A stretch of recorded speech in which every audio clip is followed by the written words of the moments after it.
بسم الله الرحمن الرحيم. لقد جاءكم رسول من أنفسكم عزيز عليه ما عنتم حريص عليكم بالمؤمنين رؤوف رحيم.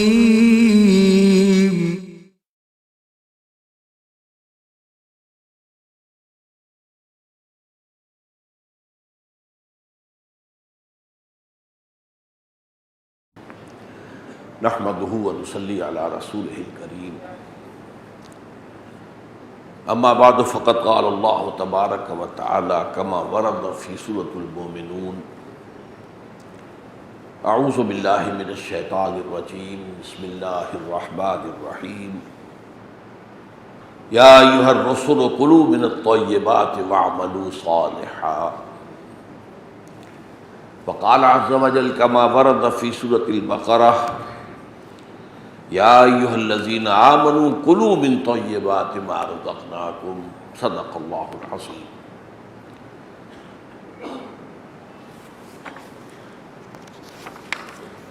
وعن ابی عبد اللہ النعمان بن بشیر رضی اللہ عنہما قال: سمعت رسول اللہ صلی اللہ علیہ وسلم یقول: ان الحلال بین وَإِنَّ الْحَرَامَ بَيِّنٌ وَبَيْنَهُمَا أُمُورٌ مُشْتَبِهَاتٌ لَا يَعْلَمُهُنَّ كَثِيرٌ مِنَ النَّاسِ فَمَنِ اتَّقَى الشُّبُهَاتِ فَقَدِ اسْتَبْرَأَ لِدِينِهِ وَعِرْضِهِ وَمَنْ وَقَعَ فِي الشُّبُهَاتِ وَقَعَ فِي الْحَرَامِ كَالرَّاعِي يَرْعَى حَوْلَ الْحِمَى یوشک ان یرتع فیہ. الا وان لکل ملک حما. الا وان حمى اللہ محارمہ. الا وان فی الجسد مضغۃ اذا صلحت صلح الجسد کلہ واذا فسدت فسد الجسد کلہ. الا وہی القلب. رواہ الامام بخاری و امام مسلم رحمہم اللہ. رب اشرح لی صدری ویسر لی امری واحلل عقدۃ من لسانی یفقہوا قولی. اللہم ربنا الہمنا رشدنا واعذنا من شرور انفسنا. اللہم ارنا الحق حقا وارزقنا اتباعہ وارنا الباطل باطلا وارزقنا اجتنابہ. آمین یا رب العالمین. یہ حدیث عبداللہ نعمان ابن بشیر رضی اللہ تعالی عنہ سے مروی ہے، اور جیسا کہ میں نے حوالہ دے دیا بخاری اور مسلم دونوں میں ہے. اور یہ متفق علیہ حدیث وہ ہوتی ہے کہ جو سند کے اعتبار سے اس سے اونچا آپ کوئی پایا کوئی درجہ نہیں ہے. سند مستند ہونے کے اعتبار سے یہ قرآن مجید کے آس پاس پہنچ جانے والی شے ہوتی ہے. متفق علیہ حدیث جس کی صحت پر امام بخاری اور امام مسلم دونوں متفق ہوتے ہیں. اب اس حدیث کا مضمون کیا ہے؟ بہت اہم مضمون ہے. اس کے اگرچہ بہت سے پہلو ہیں. حضور نے فرمایا ان الحلال بین. حلال کیا ہے یہ بالکل واضح ہے. وَإِنَّ الْحَرَامَ بَيِّنٌ. اور حرام کیا ہے یہ بھی بالکل واضح ہے. وَبَيْنَهُمَا مُشْتَبِهَاتٌ. ان دونوں کے درمیان کچھ مشتبہ چیزیں ہیں جن کے بارے میں یقین سے کہنا مشکل ہے یہ حلال ہے یا حرام ہے. فرمایا لا يعلمهن كثير من الناس. ان کو یا ان کے حکم کو، ان کے بارے میں شریعت کے تقاضے کو لوگوں کی اکثریت نہیں جانتی. وہ تو بہت رسوخ فی العلم رکھنے والے علماء جو ہیں، جن کی گہری نظر ہو قرآن پر بھی، حدیث و سنت پر بھی، اور پھر یہ کہ جو شریعت کے مقاصد ہیں، شریعت کے محکمات ہیں، شریعت کے اصول ہیں، ان کا گہرا فہم بھی ہو، تو وہی شخص ہے کہ جو پہچان سکتا ہے ان مشتبہات میں سے کون سی چیز حلال کے دائرے میں آ جائے گی، کون سی حرام کے دائرے میں آ جائے گی۔ اچھا، فقہاء نے پھر اس کے بہت سے درجے قائم کیے۔ دیکھیے، شریعت کی روح سے ایک شے فرض، ایک شے حرام۔ جیسے یہاں حلال اور حرام کی بات آئی ہے تو شریعت میں فرض اور حرام۔ فرض کے آگے کمتر واجب، فرض تو نہیں ہے لیکن فرض کے قریب ہی ہوتا ہے، جیسے وتر کی نماز فرض تو شمار نہیں ہوتے ہیں لیکن واجب۔ اس سے آگے مسنون، سنت۔ اس سے نیچے آئیے مستحب، جس کا کرنا پسندیدہ ہو۔ آخر میں مباح، جو جائز۔ لیکن اب جائز سے اور لیفٹ کو آپ چلیں گے تو مکروہ، اس میں پہلے آتا ہے مکروہ تنزیہی، پھر اس سے بھی آگے مکروہ تحریمی، یہ واجب کے درجے میں، جیسے کہ فرض کے ساتھ واجب جو ہے چمٹا ہوا ہے، ایسے ہی مکروہ تحریمی جو ہے وہ حرام کے ساتھ چمٹا ہوا ہے۔ تو یہ اتنے گریڈز ہو گئے۔ تو ظاہر بات ہے کہ اب یہ تمام گریڈز کس نے قائم کیے؟ تو فقہاء نے قائم کیے۔ فقیہ کنہیں کہتے ہیں؟ تفقہ رکھنے والے، فہم رکھنے والے، سمجھ رکھنے والے، جس کے لیے شرائط میں نے آپ کے سامنے رکھی۔ قرآن مجید پر نگاہ ہو، پوری گہری نگاہ ہو، تدبر کیا ہو، غور و فکر کیا ہو، حدیث اور سنت کے اوپر جو ہے ان کی نظر ہو، پوری وسعت کے ساتھ ہو، پوری گہرائی کے ساتھ ہو، شریعت کے اصل مقاصد کیا ہیں ان کو پہچانتے ہوں۔ ایسا نہ ہو کہ کسی کم تر اہم اہمیت والی شے کو زیادہ قرار دے دے اور زیادہ والی کو کم تر قرار دے دے۔ وہ ریشیو پروپورشن جو شریعت کے اندر ہے وہ واقع تو پہلے سمجھ میں آئے انسان کو۔ تو یہاں اصل میں جو بات کہی جا رہی ہے یہ اس کا ایک اخلاقی پہلو ہے، ایک اس کا قانونی پہلو ہے، وہ میں بعد میں عرض کروں گا۔ حلال بالکل واضح، حرام بالکل واضح، بیچ میں مشتبہات۔ اب ان مشتبہات کے ضمن میں جو تقویٰ کا پہلو ہے وہ یہ ہے کہ ان سے بچو، بجائے اس کے کہ ان کو اختیار کرو۔ جب شبہ والی بات ہے کیوں اختیار کرتے ہیں؟ شبہ والی بات ہے تو اس سے بچو۔ چنانچہ اسی ضمن میں حضور کی بڑی پیاری حدیث ہے، دع ما یریبک الی ما لا یریبک۔ جس چیز سے تمہیں اپنے دل میں کھٹک محسوس ہو کہ یہ ہو سکتا ہے کام غلط ہو، چھوڑ دو، اور وہ شے اختیار کرو کہ جس سے دل میں کوئی کھٹک پیدا نہ ہو۔ یہ ریب سے بنا ہے، ریب، شک۔ دع ما یریبک، جو چیز تمہارے اندر ریب کی شکل اختیار کر لے، دل میں خلش اور کھٹک ہو، اس کو چھوڑ دو۔ الی ما لا یریبک، اور اس چیز کو اختیار کر لو کہ جس سے دل کے اندر کوئی خلش، کوئی پریشانی، کوئی جو ہے تشویش پیدا نہ ہو۔ اب یہاں ایک بہت اہم نکتہ ہے، جس دل میں ایمان ہے وہ دل سب سے بڑا مفتی ہے۔ ایمان شرط لازم ہے۔ چنانچہ ایک بڑی پیاری حدیث آپ کو ملتی ہے کہ بہت سے مواقع پر کوئی شخص حضور سے سوال کرتا تھا تو آپ فرماتے تھے استفت قلبک، اپنے دل سے پوچھ لو۔ بلکہ ایک حدیث میں ہے وَلَوْ أَفْتَاكَ الْمُفْتِي، دیکھو چاہے مفتی تمہیں فتویٰ دے دے کہ یہ جائز ہے، لیکن تمہارا دل کہے کہ نہیں، چھوڑو۔ یہ اللہ کا ایک مفتی تمہارے دل، اگر ایمان نہیں ہے تو بات اور ہے، وہ تو پھر اور ہی بات ہے۔ لیکن ظاہر بات ہے کہ یہ تشویش تو اسی کو ہوگی نا جس کے دل میں کچھ ایمان ہے۔ جیسے کہ منافق کے بارے میں اور مومن کے بارے میں حضور نے فرق بیان کیا کہ منافق کو بھی اپنے گناہ کا یا غلطی کا احساس ہوتا تو ہے، لیکن بس اتنا جتنا کسی کے ناک پر مکھی بیٹھی تھی اس نے ذرا ہاتھ سے اسے ہٹا دیا، بس اتنا احساس ہوتا۔ اور جو مومن ہوتا ہے اس سے کوئی گناہ ہو جائے، کوئی غلطی ہو جائے تو اس کو ایسے محسوس ہوتا ہے جیسے وہ کسی پہاڑ تلے آگے آئے، اتنا بوجھ اسے اپنی طبیعت پر محسوس ہوتا ہے کہ جیسے وہ کسی پہاڑ کے دامن میں ہے اور پہاڑ اس کے اوپر گرا چاہتا ہے۔ تو یہ اندرونی احساس کی بات ہے۔ تو جس کے دل میں تشویش پیدا ہو گئی تو گویا کہ وہ ایمان کی علامت ہے، تو اس سے فتویٰ لے سکتے ہو۔ استفت قلبک ولا افتاک المفتی، چاہے تمہیں مفتی جو ہے وہ فتویٰ دے دے۔ اور اس کے ضمن میں ہماری تاریخ کا ایک بڑا عبرت آموز اور سبق آموز واقعہ ہے۔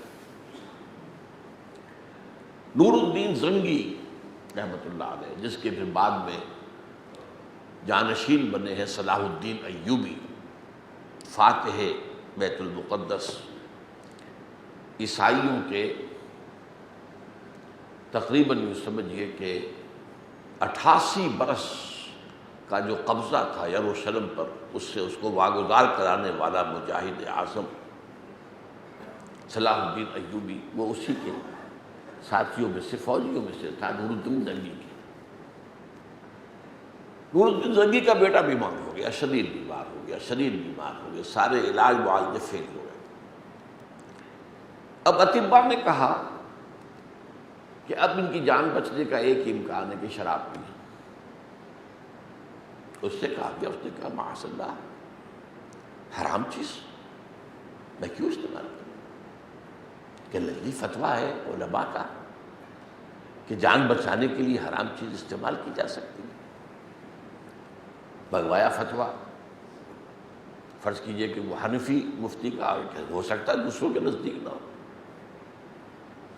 مالکی مفتی کا فتویٰ بھی آ گیا، شافعی کا بھی آ گیا، حنبلی کا، سب نے کہہ دیا جائز ہے۔ اب اس اللہ کے بندے نے چاروں کو بلا لیا۔ اب دیکھیے یہ شہزادہ ہے اور زندگی کس کو عزیز نہیں ہوتی، لیکن تقویٰ کی یہ مثالیں ہمارے بادشاہوں میں بھی نہیں۔ اب ظاہر بات ہے یہ خلفاء نہیں تھے، خلفاء راشدین تو یہ نہیں تھے، اس پائے کے لوگ تو نہیں تھے، بادشاہ تھے۔ لیکن ہمارے ہاں بادشاہوں میں ہندوستان میں 2 عظیم ایسے بادشاہ ہوئے، اورنگزیب، عالمگیر۔ خزانے سے ایک پیسہ نہیں کھانا، وہ تو امانت ہے۔ ٹوپیاں بنا بنا کر بیچ رہا ہے عالمگیر شہنشاہ ہند،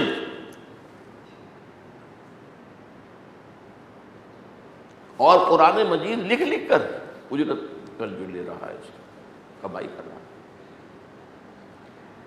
اسی طرح پری مغل پیریڈ جو ہے، مغلوں کے آنے سے پہلے، ناصر الدین محمود اسی طرح کا فقیر پرش، بالکل فقیر۔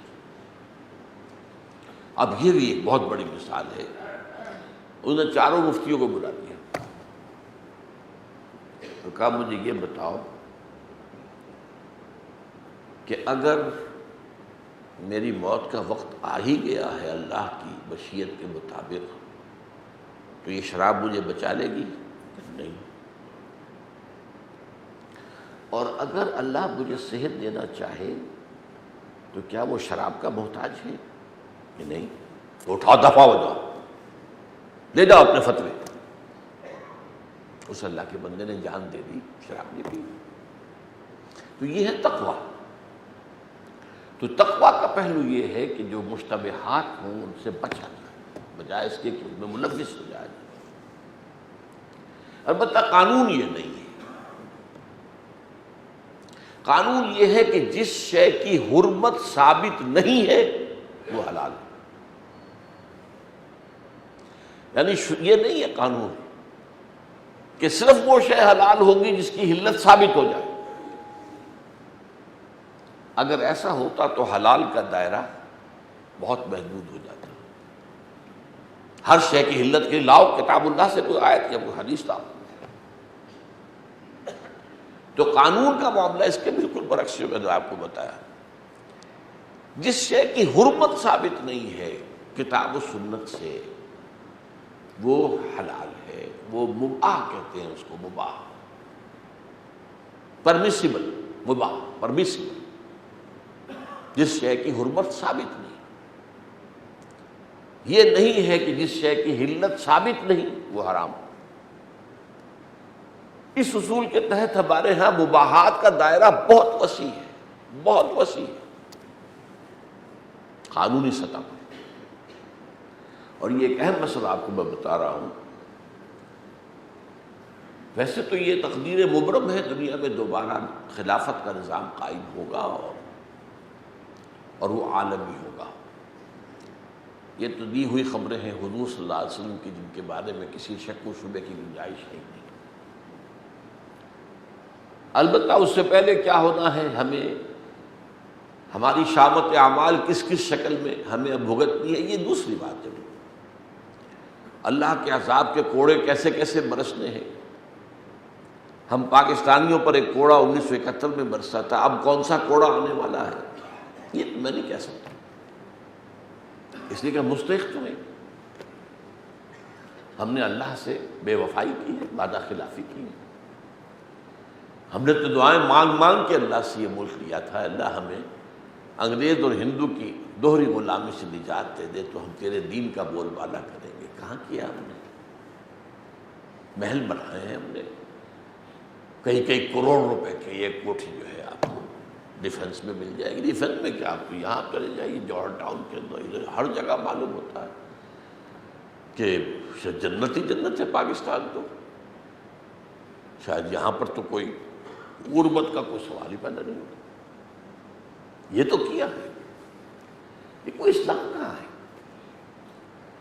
تو وہ سزائیں کیا کیا آنی ہیں یہ ایک علیحدہ بات ہے، اس پر تو میری ایک کتاب جو ہے سابقہ اور موجودہ مسلمان امتوں کا ماضی، حال اور مستقبل، یہ بہت آئی اوپنر کتاب ہے، زیادہ بڑی نہیں ہے، ضرور پڑھیے اسے۔ مستقبل کی جھلک کیا ہے، ہمارا ماضی کیا ہے اور مستقبل کیا ہے۔ بدقسمتی سے آج کا انسان حال میں پھنسا ہوا ہے۔ میرا آج کا مسئلہ، میرے اس وقت کے مسائل، میرے اس وقت کے معاملات، میرے اس میں لٹا پین 24 گھنٹے دن رات فکر ہے تو غور سوچ، نہ ماضی سے دلچسپی ہے۔ میری ایک ہابی سی ہے، مجھ سے کوئی نیا ملاقاتی آئے تو میں اس کا پس منظر جاننے کی کوشش کرتا ہوں۔ یہ تو سمجھ میں آ جاتا ہے یہ شخص جو ہے مہاجر ہے، یہ جمنا پار کا ہے، ہاں جی ہاں ہم یو پی سے، بھائی کس جگہ سے، یہ نہیں پتہ جی۔ اتنی دلچسپی نہیں ہے کہ میرا باپ کہاں سے آیا تھا ہجرت کر کے، یا میرا دادا کہاں سے آیا تھا ہجرت کر کے۔ ماضی سے اتنی عدم دلچسپی ہو چکی ہے تو اس سے آگے تاریخ آپ کہاں پڑھیں گے؟ 1000 سالہ تاریخ ہندوستان میں مسلمانوں کی ہے، کیا کیا اونچ نیچ آئے ہیں اس پہ، کیا کچھ شیب و فراز آئے ہیں، ان میں کیا کیا خیر کا پہلو تھا، کیا کیا شر کے پہلو تھے، یہ جاننا ضروری ہے۔ اسی طرح مستقبل سے کوئی بحث نہیں، کل کی روٹی کی فکر ہے، اس سے آگے کی بات نہیں۔ اپنی ترقیات کی، اپنے کاروبار میں، اپنے پروفیشن میں، اپنی ملازمت میں ترقی، اس کی فکر ہے، بس اللہ نے فیصلہ۔ بہرحال میں کہہ رہا تھا کہ یہ تو یقینی ہے قیامت سے قبل پوری دنیا میں نظام خلافت علی منہاج النبوت قائم ہو۔ ایک مسئلہ یہ پیدا ہوتا ہے، عام طور پر خیال یہ ہے کہ بس جب اسلامی ریاست قائم ہوگی تو فقہ تو مرتب ہے ہی ہے، بس نافذ کر دی جائے گی۔ یہ بڑی ناسمجھی کی بات ہے۔ اچھا اول تو سوال پیدا ہوگا کون سی فقہ نافذ کرو گے جی؟ حنفی کرو گے، شافعی کرو گے، مالکی کرو گے؟ شیعہ کہتے ہیں جعفری کرو، اور انہوں نے ظاہر بات ہے ایران میں خون دے کر، جانیں دے کر انقلاب برپا کیا، بادشاہ کو بھگایا، تو اب ان کی جو ہے وہ جعفری فقہ پر ان کا نظام ہے۔ تو پہلی بات تو یہ، پاکستان میں جو سوال پیدا ہوتا ہے وہاں تو یہ ہے کہ سنی بہت معمولی سی اقلیت کے اندر ہے، اور مین لینڈ میں سنی ہے ہی نہیں۔ مین لینڈ جو ہے درمیان کا دائرہ ایران کا، اس میں سنی کا وجود ہی نہیں ہے۔ جنوب مشرق میں کچھ بلوچ ہیں سنی، جنوب مغرب میں کچھ عرب ہیں سنی، اہواز کا صوبہ کہلاتا ہے خلیج کے ساتھ ساتھ، شمال مغرب میں کرد ہیں سنی، شمال مشرق میں کچھ افغان یا ترک سنی، ترکستان سے ملتا ہوا علاقہ۔ مین لینڈ ایران از 100% شیعہ، وہ انہوں نے شیعہ دے۔ آپ کون سا کریں گے؟ آپ کے ہاں تو شیعہ سنی یوں ہیں، کراچی میں فلیٹس، اب تو یہاں بھی فلیٹس ہیں، اوپر سنی نیچے شیعہ، یا نیچے سنی اوپر شیعہ، دائیں سنی بائیں شیعہ۔ اور دوسرا یہ ہے کہ یہ فقہ مرتب ہوئی تھی 1000 سال پہلے، وقت کے دریا میں بہت پانی بہہ چکا ہے، بہت سے مسائل پیدا ہو چکے ہیں، وہ ان فقوں میں نہیں ہے۔ اور بدقسمتی سے ہمارے علماء نے اجتہاد کا دروازہ بند کر دیا، شیعوں نے کھلا رکھا اجتہاد کا، ان کے ہاں مجتہد کہلاتے ہیں علماء جو ہے، آیت اللہ مجتہد، پھر ان کے ہاں مرجع مراجع جو آخری اتھارٹی سمجھے جاتے ہیں۔ اسی لیے آیت اللہ خمینی نے ولایت الفقیہ، گورنمنٹ بائی دی فقہا، they have the right to rule، آج یہ ایران کے اندر ہے۔ اگرچہ انتخابات ہوتے ہیں لیکن انتخابات میں کون حصہ لے سکتا ہے کون نہیں لے سکتا، وہ شورا بزرگان جو ہے علماء بیٹھے ہوئے وہ کہتے جاؤ تم نہیں لے سکتے، دفاع ہو جاؤ۔ اور آپ کو معلوم ہے جو پہلا صدر بنا تھا ایران کا ریولوشن کے بعد، بنی صدر نام اس کا تھا، جب بنی صدر بنے تو شاید 99% ووٹ تھے ان کے، آیت اللہ خمینی نے کان پکڑ کے نکال دیا، تو وہاں حکومت جو ہے علماء کی، یہ تھیوکریسی ہے اس دور کے اندر، اس کی بڑی نمایاں مثال۔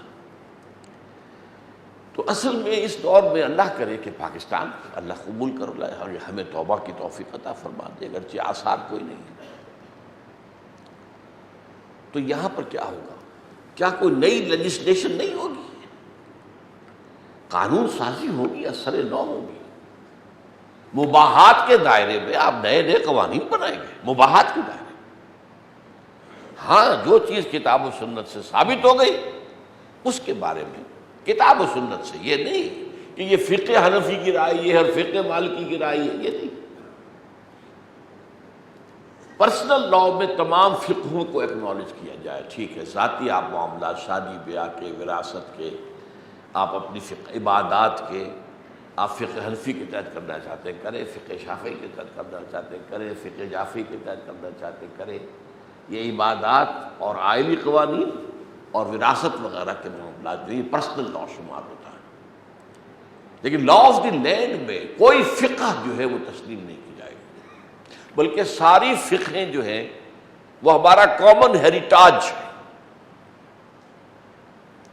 وراثت علمی ہے ہماری۔ امام ابو حنیفہ نے یہ کہا، امام مالک نے یہ کہا، امام شافعی نے یہ کہا، امام احمد بن حنبل نے یہ کہا، امام ابن تیمیہ نے یہ کہا، امام جعفر صادق نے یہ کہا۔ اوکے، یہ تو ہمارے پاس بڑا براڈ اسپیکٹرم آ گیا، یہ تو ہمارے پاس علم کا خزانہ آ گیا۔ ان سب کی روشنی میں جیسا کہ آپ کو معلوم ہے کہ عدالتوں کے اندر پریسیڈنٹس پیش کیے جاتے ہیں، کوئی مقدمہ آپ کے ہاں سپریم کورٹ میں ہے تو کہیں سے نکال کر لائیں گے، پریوی کونسل برطانیہ کی فلاں سن میں فلاں مقدمے میں اس نے یہ فیصلہ دیا۔ یہ پریسیڈنٹس ہوتے ہیں اور یہ بھی ان کی بڑی اہمیت ہوتی ہے، فیصلے کے اعتبار سے ان کو فیصلہ کن اہمیت حاصل ہوتی ہے۔ تو یہ ہمارے پریسیڈنٹس ہیں کہ انہوں نے یہ کہا، امام مالک کی یہ رائے ہے، امام شافعی کی یہ رائے۔ تو اس حوالے سے میں کہہ رہا تھا کہ یہ الحلال بین والحرام بین بینہما شبہات، تقویٰ کا تقاضا وہ ہے جو اس حدیث میں آ رہا ہے، شبہات سے بچو۔ پرسنل لیول پر در حقیقت اس حدیث کا اطلاق ہوگا، لیکن لیگل پہلو اس کے بالکل برعکس ہے۔ جو شے حرام ثابت نہ کی جا سکے کتاب و سنت کے دلائل اور نصوص سے، وہ جائز ہے، وہ مباح ہے، اس میں آپ پک اینڈ چوز کر سکتے ہیں، قانون بنا سکتے ہیں، اس میں آپ میجورٹی کی گنتی سے بھی قانون بنا سکتے ہیں، کوئی حرج نہیں۔ بھائی دو پرمیسیبل چیزوں میں سے ایک کو چوز کرنا ہے نا، تو نو ہار، ریفرینڈم کرا لیں، ووٹ کاؤنٹ کر لیں، کوئی حرج نہیں ہے۔ سادہ سی مثال میں دیا کرتا ہوں کہ آپ کو اپنے گھر میں فرض کیجئے آج کل دعوت افطار کا کوئی اہتمام کرنا ہے، اب اس میں ڈرنک کیا پیش کی جائے؟ ایک چیز ختم، شراب باہر، کتاب و سنت کی روح سے حرام۔ اب 7 اپ رکھا جائے یا کوئی جو ہے روح افزا شربت رکھا جائے یا کوئی اور چیز رکھی جائے، اب یہ سب مباح ہے۔ اس کا فیصلہ جو ہے وہ کاؤنٹنگ ووٹ سے بھی ہو جائے تو کون سا حرج کی بات ہے؟ جدھر زیادہ رائے ہو بھائی طے کر لیجیے، کوئی حرج نہیں۔ اس لیے یہ بھی حلال، یہ بھی حلال۔ تو یہ دو پہلو جو ہیں سامنے رکھیے کہ ایک ہے تقویٰ کا پہلو کہ جو مشتبہات ہیں جن کے بارے میں تیقن کے ساتھ کہنا مشکل ہے کہ یہ حلال ہے یا حرام ہے، اس سے بچو، وہ اس حدیث کا موضوع ہے۔ فَمَنِ اتَّقَى الشُّبُهَاتِ إِنَّ الْحَلَالَ بَيِّنٌ وَإِنَّ الْحَرَامَ بَيِّنٌ وَبَيْنَهُمَا أُمُورٌ مُشْتَبِهَاتٌ لَا يَعْلَمُهُنَّ كَثِيرٌ مِّنَ النَّاسِ فَمَنِ اتَّقَى الشُّبُهَاتِ، تو جو شخص ان مشتبہ چیزوں سے بچ گیا، تقویٰ ہے، فقد استبرأ، تو اس نے تو برات حاصل کر لی، فقد استبرأ، تو جو بھی مشتبہ چیزوں سے بچ جائے گا وہ گویا کہ اپنے دین اور اپنی عزت کو محفوظ کر لے گا۔ یہ انفرادی سطح پر تقویٰ کا طرز عمل ہوگا۔ تقویٰ یہی ہے کہ جو چیز بھی مشتبہ ہے اس مشتبہ چیز کو آپ ترک کر دیں، اس کو اختیار نہ کریں۔ وَمَنْ وَقَعَ فِي الشُّبُهَاتِ وَقَعَ فِي الْحَرَامِ، جو ان مشتبہ چیزوں کے اندر پڑ گیا وہ حرام میں بھی پڑ جائے گا۔ اس کا اندیشہ ہے کہ ابھی تو یہ بڑی مشتبہ سی بات تھی، جس کا مسئلہ تھا، آگے بڑھ کر جو ہے آدمی کے اندر وہ پھر بڑھتی ہے، وہ انسان کی نفسانیت جو ہے، حیوانیت، بہیمیت، اس کے نفسانی تقاضے، پھر آہستہ آہستہ فَسَنُيَسِّرُهُ لِلْعُسْرَىٰ، وہ ادھر لے جاتے ہیں تو پھر حرام تک بھی پہنچ جائے گا۔ جسے آپ پنجابی میں کہتے ہیں جھاکا کھل جائے گا، تو مطلب یہ کہ جھجک جو ہوتی ہے وہ ختم اگر ہو گئی تو پھر گویا کہ اس کا اندیشہ ہے کہ مشتبہ امور کو استعمال کرتے کرتے کرتے کرتے آپ حرام کے اندر بھی منہ مار جائیں۔ اب پھر مثال دی ہے آپ نے اس پر، کالراعی یرعی حول الحمى یوشک ان یرتع فیہ، حمى کہتے ہیں محفوظ چراگاہ، مطلب یہ کہ یا تو کوئی بادشاہ ہے، اس نے اپنے حیوانات کے لیے، اس کے ہاں بھی بھینسیں ہیں، گائیں ہیں، بھیڑیں ہیں، بکریاں ہیں، اونٹ ہیں، گھوڑے ہیں، ان کے لیے ایک خاص علاقہ اپنے لیے محفوظ کر کہ یہاں صرف جو شاہی جو جانور ہیں وہ چریں گے، ان میں سے پبلک کا کوئی انسان جو ہے، اس کا کوئی جانور جو ہے یہاں داخل نہیں ہوگا، اسے کہتے ہیں حمى۔ اسی طرح جاگیردار بڑے بڑے کر سکتے تھے، کرتے تھے، باقی چرواہے دوسری جگہ جائیں، اپنی بھیڑیں بکریاں اپنے ڈیوڑ لے کر چرائیں، یہاں نہ داخل۔ کالراعی یرعی حول الحمى، اس چرواہے کے مانند کہ جو کسی محفوظ یا مخصوص چراگاہ کے قریب، حول، اس کے گرد اپنا ریوڑ چرا رہا ہے، یوشک ان یرتع فیہ، تو اس کا اندیشہ ہے، شک ہے، خطرہ ہے کہ وہ جو ریوڑ ہے وہ گھس جائے حمى کے اندر، وہاں چرنے لگے تو شاہی مجرم ہو جائے گا کہ نہیں، پکڑ ہو جائے گی کہ نہیں، لہذا دور رہو، جس سے آپ انگریزی میں کہتے ہیں keep at a safe distance, ذرا اپنے آپ کو فاصلے پر رکھو، یہ نہ ہو کہ آپ عین بالکل حرام کی سرحد پر پہنچ جائیں، تو اگر سرحد پر پہنچ گئے تو کسی وقت ہو سکتا ہے کہ آپ اس کو کراس کر جائیں۔ اسی وجہ سے آپ دیکھیے قرآن مجید میں زنا کا معاملہ، اچھا یہ کہیں نہیں آیا قرآن میں لا تزنوا، زنا نہ کرو، یہ بھی کہیں نہیں آیا کہ تم پر زنا حرام کیا گیا۔ جیسے کہ ہمارے یہاں ایک دانشور ہیں، وہ کہتے ہیں شراب کے لیے حرام کہاں لکھا ہے قرآن؟ یا اللہ کے بندے، عقل کے ناخن دو، جب شراب کے لیے اور جوئے کے لیے ایسے ایسے الفاظ آئے ہیں، رجس من عمل شیطان فاجتنبوہ، یہ شیطانی عمل ہے، گندگی ہے، نجاست ہے، دور رہو اس سے۔ تو حرام کا لفظ استعمال اس سے زیادہ سخت نہیں ہے۔ اور جہاں پھر آتا ہے فہل انتم منتہون، بعد آتے ہو کہ نہیں آتے؟ اور یہ انداز کیوں ہے غصے کا؟ بہت پہلے تمہیں کہہ دیا گیا تھا کہ شراب اور جوئے میں اگرچہ کچھ منفعت کے پہلو بھی ہے لیکن گناہ کا پہلو بھاری ہے، تمہیں اسی وقت چھوڑ دینا چاہیے تھا۔ تقویٰ کا تقاضا یہ ہے کہ اسی وقت چھوڑ دیتے، اور بہت سے لوگوں نے، بہت سے صحابہ نے اسی وقت چھوڑ دی شراب۔ پھر ہم نے ایک اور تمہیں وارننگ دی تھی کہ جب شراب کے نشے میں ہو تو نماز نہ پڑھو، نماز کے قریب مت جاؤ۔ اس سے بھی تمہیں معلوم ہونا چاہیے تھا کہ یہ ڈائریکشن کیا ہے۔ اب آخری جب آیا ہے حکم سورہ مائدہ میں تو پھر اب سخت لفظ حل انتم منتہون، باز آتے ہو کہ نہیں؟ اب یہ ساری باتیں تو اپنی جگہ چھوڑ دی، اور یہ کہ حرام کا لفظ نہیں آیا۔ تو میں نے ان سے کہا تھا ایک ملاقات میں، یہ حرام کا لفظ تو زنا کے لیے بھی نہیں آیا، تو اس کے جواز کا فتویٰ دیجیے آپ۔ لیکن الفاظ کیا؟ لا تقربوا الزنا، زنا آپ کے قریب بھی نہ پھٹکو، یعنی زنا تک جانا تو بہت دور کی بات ہے۔ Keep at a safe distance.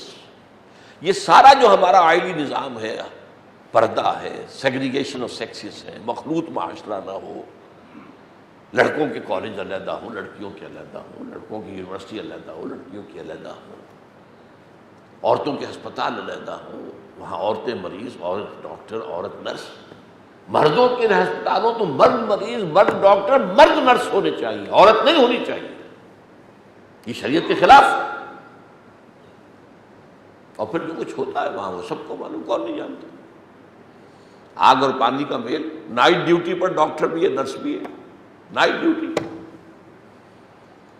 اور ڈاکٹر کا ایک کمرہ بھی علیحدہ سے ہے، اس کو تخلیہ بھی میسر ہے۔ بہرحال تو یہ قرآن کا انداز ہے، تقرب۔ چنانچہ یہی بات آتی ہے تلک حدود اللہ، یہ اللہ کی حدود ہے، تو کہیں تو آتا ہے فلا تعتدوها، ان سے تجاوز نہ کرو، ان کو کراس نہ کرو، اور کہیں آتا ہے فلا تقربوها، یہ اللہ کے حدود ہیں، ان کے قریب مت جانا، keep at a safe distance. تو فرمایا کالراعی یرعی حول الحما، وہ چرواہا جو اپنے ریوڑ کو کسی محفوظ چراگاہ کے قریب چرواتا ہے، یوشک ان یرتع فیہ، اس کا اندیشہ ہے، خطرہ ہے کسی بھی وقت کہ اس کا ریوڑ جو ہے وہ محفوظ چراگاہ میں داخل ہو جائے، وہ پھر پکڑا جائے، جیل میں جائے، اس کو سزا ہو۔ اب اس کے بعد آپ نے فرمایا الا، اب آگاہ ہو جاؤ۔ یہ جوامع الکلم میں سے ہیں یہ چیزیں جو حضور نے فرمایا ہے، ایک طرح سے ایک فخر و مباحات کا انداز ہے، حضور کا انداز ہے۔ آپ نے فرمایا انا افصح العرب، میں عرب کا فصیح ترین انسان۔ صحیح ہے، فصیح ترین عربی قرآن کی، اس کے بعد حضور کی۔ اسی طرح اوتی تو جوامع الکلم، جوامع الکلم کہتے ہیں بڑی جامع باتیں، کلمات، چھوٹے چھوٹے کلمے، چھوٹے چھوٹے مفہوم کے ذریعے۔ مثلاً الصوم جنۃ، روزہ ڈھال ہے، کیا مانی؟ نفس کے حملوں سے بچانے کی، جیسے تلوار سے اپنے آپ کو بچاتے ہو ڈھال کے ذریعے سے۔ تو تمہارا جو نفس امارہ ہے، تمہارا جو اڈ اور لبیڈو ہے، تمہارے جو حیوانی تقاضے ہیں، تمہاری جو حیوانی جبلتیں ہیں، ان سب کے خلاف تم اپنے آپ کو بچا سکتے ہو، اپنی انا کو، اپنی خودی کو۔ اب اس پر تفصیل سے گفتگو ہو چکی ہے۔ یا اپنی روح کو، نفس کی ظلمانیت سے اپنی روح کو اگر بچانا ہے روزہ ڈھال، الصوم جنۃ، اسی طریقے کے اب یہ کلمات ہیں۔ الا وان لکل ملک حما، الا وان حما اللہ محارمہ، آگاہ ہو جاؤ کہ ہر بادشاہ کی ایک محفوظ اور مخصوص چراگاہ ہوتی ہے، جس میں صرف اس کے اپنے جو حیوانات ہیں صرف وہی چل سکتے ہیں، کسی اور پبلک کا نہیں۔ ہر بادشاہ کی ایک محفوظ اور مخصوص چراگاہ ہوتی ہے۔ الا وان حما اللہ محارمہ، آگاہ ہو جاؤ اللہ کی وہ مخصوص حما، وہ چیزیں ہیں جن کو اللہ نے حرام کیا ہے۔ تو جیسے حما کے قریب چرانے والا اس کی سرحد کے بالکل قریب اپنے ریوڑ کو لے جانے والا ہمیشہ اس خطرے میں رہے گا کہ اس کا ریوڑ جو ہے، اس کی بکریاں چھلانگ لگائیں، اس کی بھیڑیں چھلانگ لگائیں اور ادھر چلی جائیں، ایسے ہی تو الا وَإِنَّ لِكُلِّ مَلِكٍ حِمًا أَلَا وَإِنَّ حِمَى اللَّهِ مَحَارِمُهُ، اور اللہ تعالیٰ کا حما جو ہے اس کی محرمات ہیں، جن چیزوں کو اس نے حرام قرار دیا۔ تو فلا، جیسا کہ میں نے ابھی آپ کو بتایا، یہاں الفاظ وہ نہیں ہے، یہ میں اضافہ کر رہا ہوں، فلا تقربوها، قریب مت جاؤ۔ آخری جملہ اس کا پھر وہ جواب الکلم میں سے بہت اہم کلمہ، یہ تو بہت ہی اہم ہے۔ الا وان فی الجسد مضغۃ، آگاہ ہو جاؤ کہ جسم میں ایک لوتھڑا ہے، اذا صلحت صلح الجسد کلہ،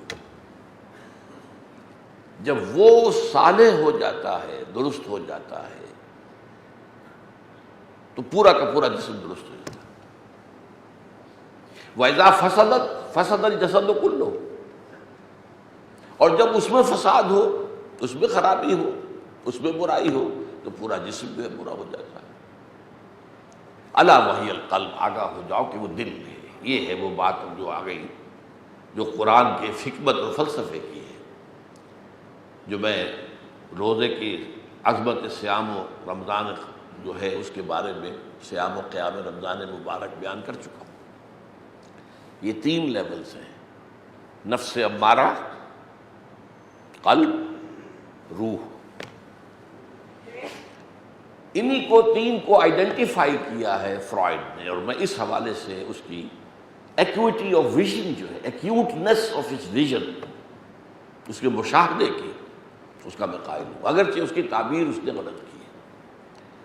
جہاں تک ٹڈ لیبیڈو اور پھر ایگو، وہ تو صحیح ہے، لیکن سپر ایگو کو وہ بالکل سمجھ نہیں سکا، لیکن اس نے دیکھ لیا ہے کہ ایگو سے اوپر، خودی سے اوپر بھی کوئی اور شے ہے، انسان میں ہے، صحیح کوئی پہچان نہیں پایا کہ وہ کیا ہے، وہ روح ہے۔ اب ہوتا کیا ہے، یا تو اس قلب کا رخ ہوتا ہے روح کی طرف، تو روح یہ آئینے کے مانند ہے، روح کی ساری تجلیات، انوار اس میں منعکس ہو جائیں گے اور پورا وجود منور ہو جائے گا۔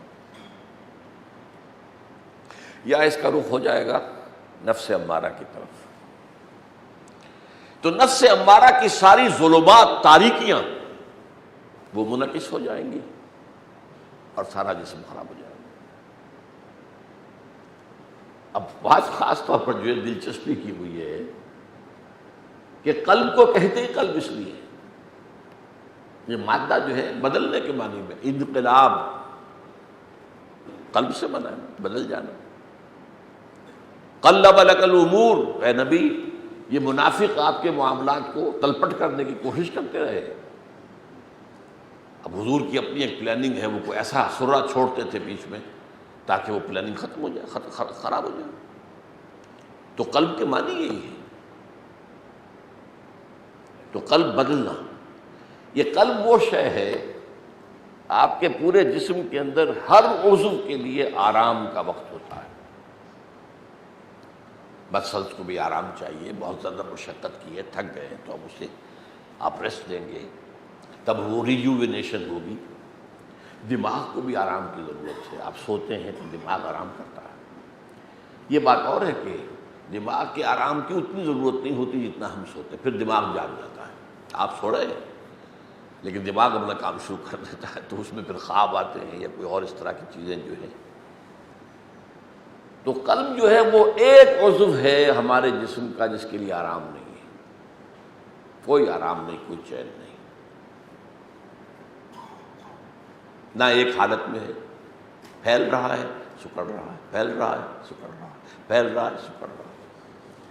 تو یہ تو ایک کیفیت ہے نا اس کی جو کہ فزیولوجیکل ہے، اور ایک یہ ہے کہ یہ دل ڈاواڈول رہتا ہے.